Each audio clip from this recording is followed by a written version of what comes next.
Viral ngayon ang video ng tatlong binata na sumasayaw habang pinagtitripan ang mga bungo at buto ng mga kalansay ng tao sa Digos City Public Cemetery sa Digos City, Davao del Sur.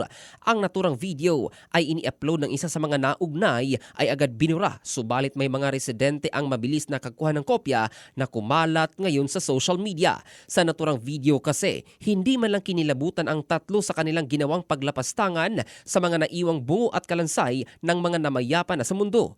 Habang sinasayaw ng tatlo ang emergency budots ay pinulot ng dalawang binatang ito ang bungo at mahabang mga buto at iniyuyugyug sa saliw ng tugtog.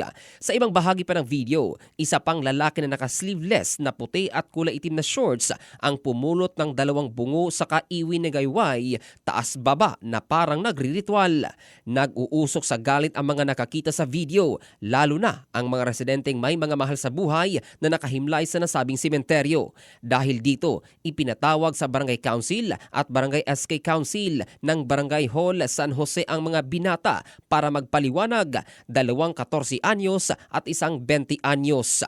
Ayon sa tatlo, kumukuha lamang sila ng buko noong panahong yun at naisipan nilang umakyat sa bubong at malaking krus kung saan naroon din ang mga kalansay ng tao at doon nagsasayaw. Rason nila ay para umano makasabay sa trending, kaya't dinala ang mga ito sa himpilan ng Digos City PNP at iniharap sa alkalde ng Digos City. Bago pinatawad ni Digos City Mayor Joseph Fortich Cagas, nakatikim muna ng mahaba-habang pangaral at sermon ang tatlo at kinausap rin ang mga magulang ng mga binata.